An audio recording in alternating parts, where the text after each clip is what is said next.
3. Max Stirner. Feuerbach's Essence of Christianity was published in 1841. In 1844 there appeared Max Stirner's The Ego and His Own, which showed how religious Feuerbach and the other left-wing Hegelians still were. The communists exalted society, and Feuerbach exalted man. In Erdmann's summary words, from their superstitious standpoints, they forgot the main thing, the individual.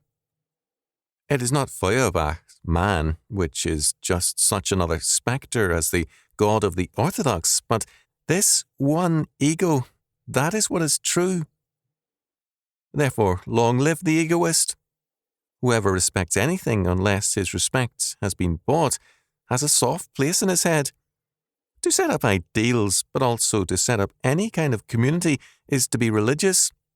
The communists, therefore, are common men. The egoist is the only man.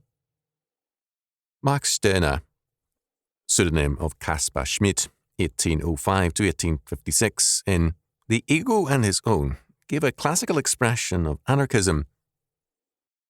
Instead of agreeing with those who said, "Shame on the egoist who thinks only of himself," Stirner made it clear that this was his proud position, for all things are nothing to me, for nothing is more to me than myself. Feuerbach had said, man is to man the supreme being, and Bruno Bauer had declared, man has just been discovered, that is, as independent of God. Well then, said Stirner, let us look more carefully at this supreme being and be sure we see him without religious presuppositions from the past. Stirner turned his contempt on the ideas of God, spirit, law, and morality. If there is no God, then there is no law. If man is the supreme being, then man is his own law.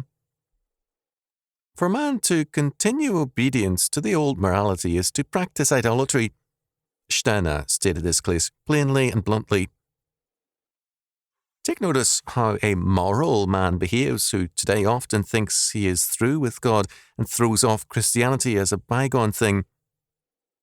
If you ask him whether he has ever doubted that the copulation of brother and sister is incest, that monogamy is the truth of marriage, that filial piety is a sacred duty, etc., then a moral shudder will come over him at the conception of one's being allowed to touch his sister as wife also, etc.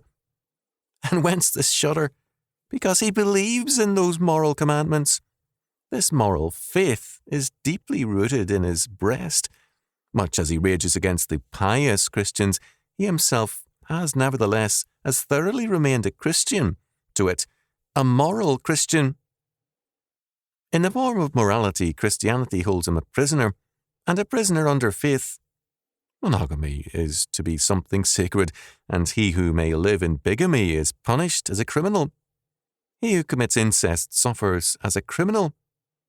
Those who are always crying that religion is not to be regarded in the state, and the Jew is to be a citizen equally with the Christian, show themselves in accord with this. Is not this of incest and monogamy a dogma of faith? Touch it, and you will learn by experience how this moral man is a hero of faith too, not less than a Komacha, not less than Philip II. These fight for the faith of the Church, he for the faith of the states, or the moral laws of the state. For articles of faith both condemn him who acts otherwise than their faith will allow. The brand of crime is stamped upon him, and he may languish in reformatories, in jails. Moral faith is as fanatical as religious faith. They call that liberty of faith, then, when brother and sister, on account of a relation that they should have settled with their conscience, are thrown into prison. But they set a pernicious example. Yes, indeed, others might have taken the notion that the states had no business to meddle with their relation, and thereupon purity of morals would go to ruin. So then the religious heroes of faith are zealous for the sacred God, the moral ones for the sacred good. This passage probably explains why Nietzsche, who cited many authors, did not cite Stirner. He himself may have been involved in an incestuous relationship with his sister Elizabeth and had no desire to make his kinship with Stirner's philosophy an open acknowledgement. To return to Stirner, he concluded logically that if there is no God, there can be no moral law. How then dare we use a moral law to judge a Nero? After the annihilation of faith, Feuerbach thinks to put it to the supposedly safe harbour of love. Feuerbach has only changed God, exchanging love to the superhuman God for love to the human God, so that Feuerbach's proposition, theology is anthropology, means only religion must be ethics, ethics alone is religion. The result is simply another form of self-renunciation instead of self-affirmation. Like the Christians, Feuerbach is trying to deliver us, to save us from ourselves.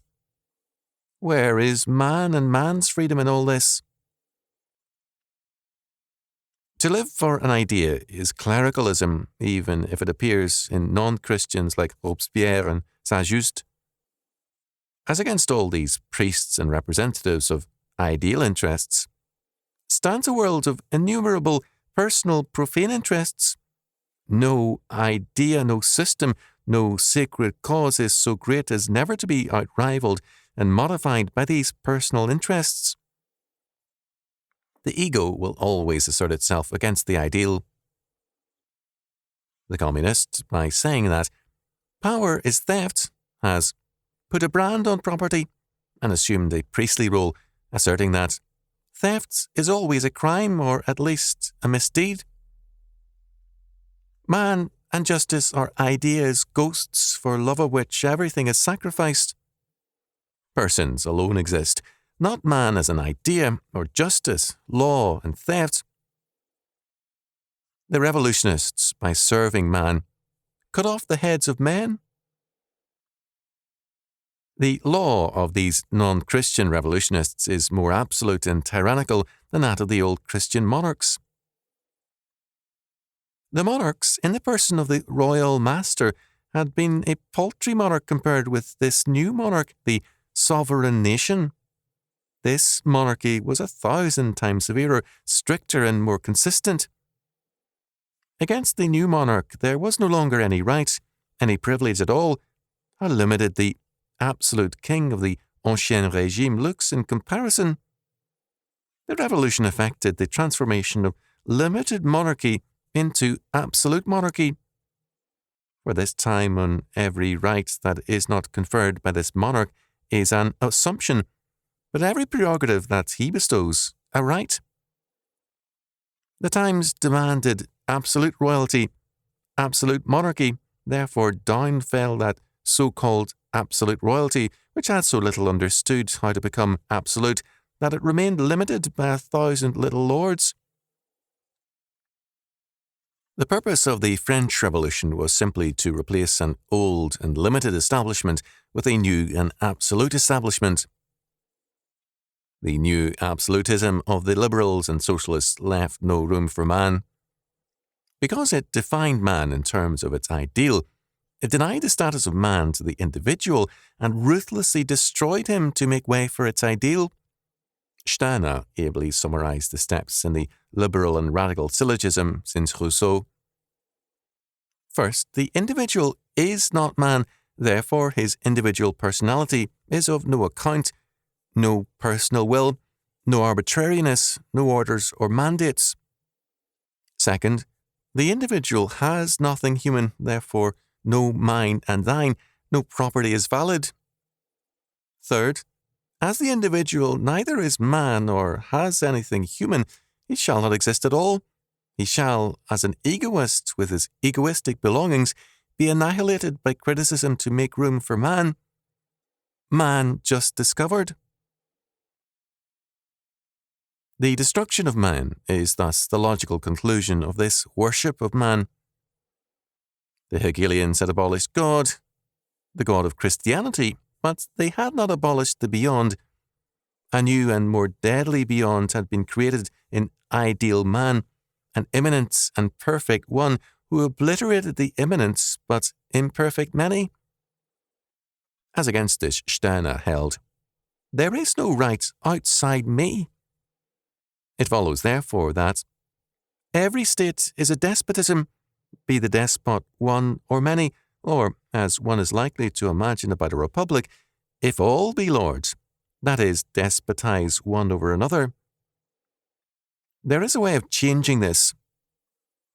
Only by recognizing no duty, that is, no binding myself, nor letting myself be bound. If I have no duty, then I know no law either. No law, truth, person or thing can be higher than the individual. For me, there is no truth, for nothing is more than I. Not even my essence, not even the essence of man is more than I. In 1846, The Realm of Understanding and the Individual, probably written by a clergyman, Dr. Carl Schmidt, according to Erdmann, held that Max Stirner is the one who really represents the culminating point of the tendency begun by Hegel. In him, the self-consciousness of the egoist has the highest place, and to this self-consciousness all abstractions have to yield.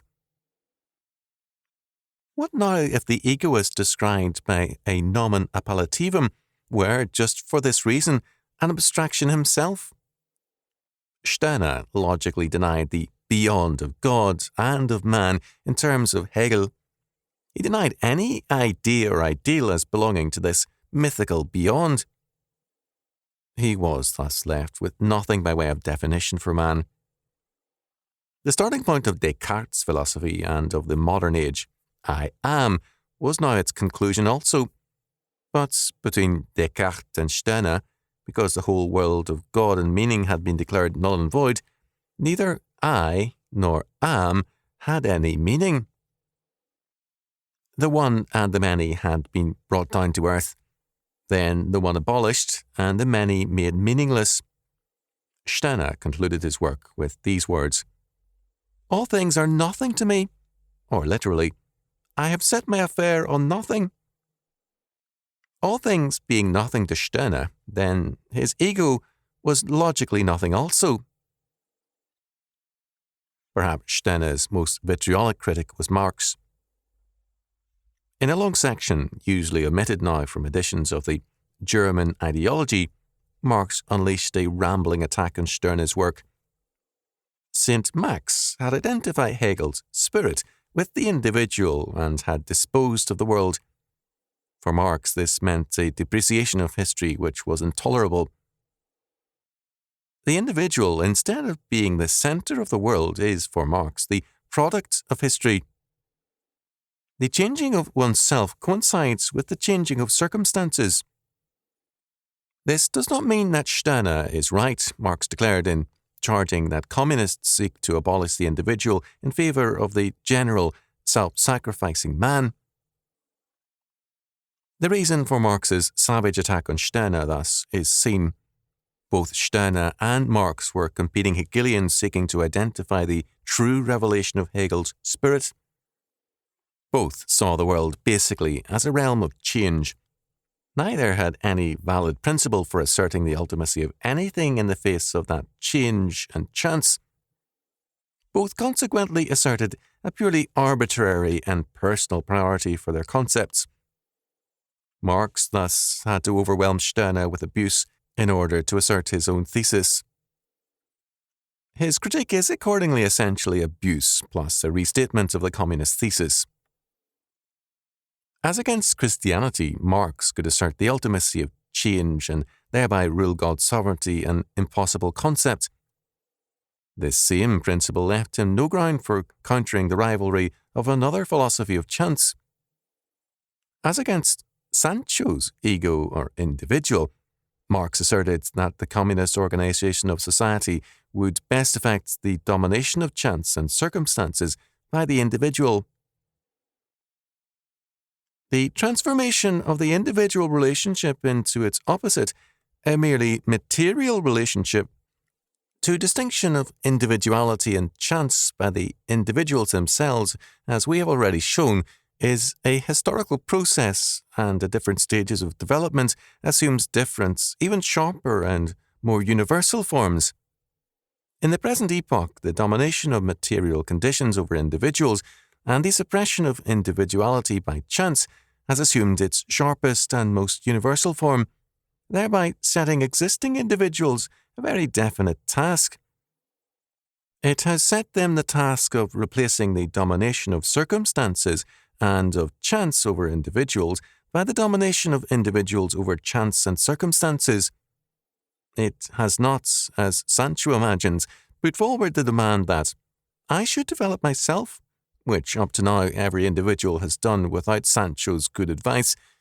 It has instead called for liberation from one quite definite mode of development. This task, dictated by present-day conditions, coincide with the task of the communist organization of society. To all practical intent, the central difference between Stirner and Marx is one of choice. Chance is ultimate at present, but man must dominate chance and circumstances with his own decree. For Stirner, the method is the individual's radical autonomy. For Marx, the method is the communist organization of society. Marx did not disprove Stirner's anarchism.